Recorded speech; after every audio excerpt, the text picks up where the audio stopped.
Hello, everyone.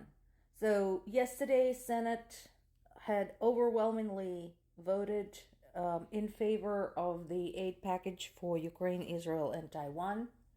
And President Biden had committed to signing it today, which is a good thing because time is of the essence. And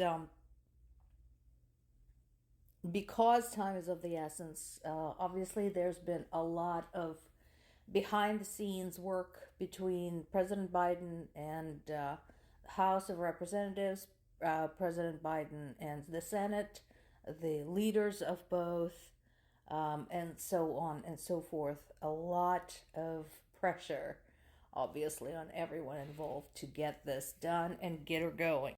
Now, Pentagon had already stated that they are in position to send 1 billion of that package out right away. They're just waiting for Biden's signature on, on the bill. And as I mentioned yesterday, there's been a lot of questions to Pentagon and Department of Defense. How are you going to do this? How are you going to work with the time constraints and the fact that we are dealing with a war-torn country to make sure that they get help as quickly as possible? So the answer has been, as I mentioned yesterday, that they have a really good logistical system in place to get things out and do it fast. Now, in the midst of all of this, Amnesty International had released another statement saying that, all these wars are causing the breakdown of international law. And they are blaming US, Russia, and China, as well as Israel. And my question to them is, have you considered why this is happening?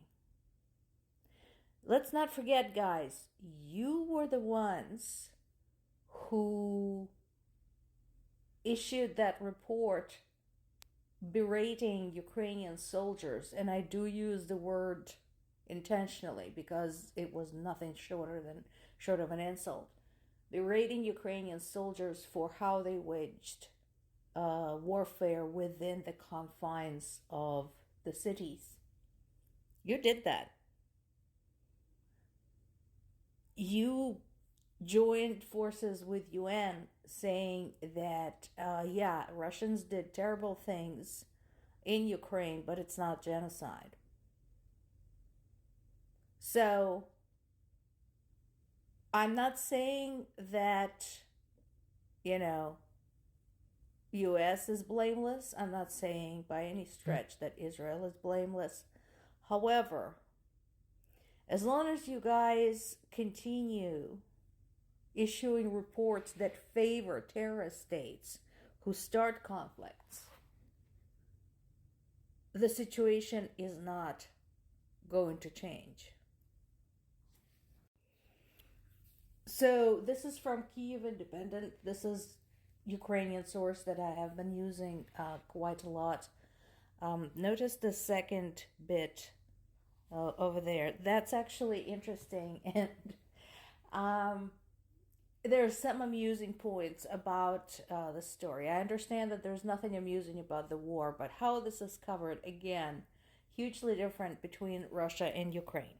So let's take a look. So Ukraine basically said, we hit a Russian ship in Sevastopol, that's, along the Black Sea coast in Crimea.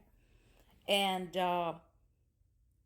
that's pretty much it. He said what the ship was. It was Comuna.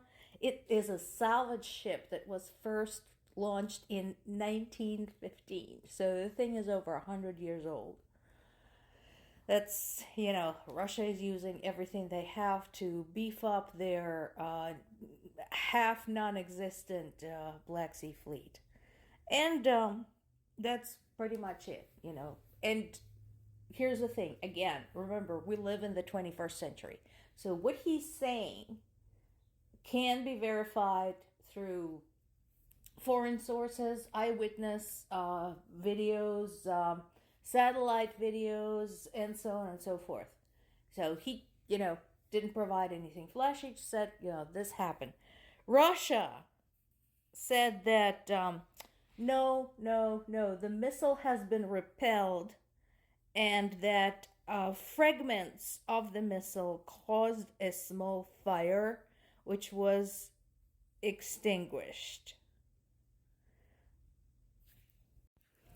And of course,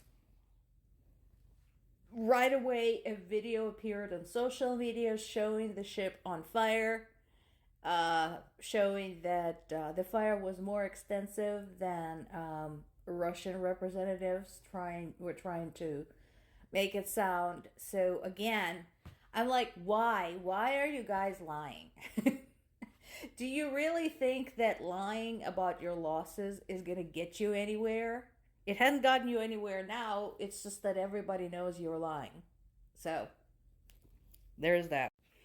And then there's this piece. This is in The Guardian. I'm sure it's going to appear in other sources as well. So basically, there's been some NATO military exercises in Finland, and Russia said that they shouldn't be doing that because it increases the probability of possible military incidents.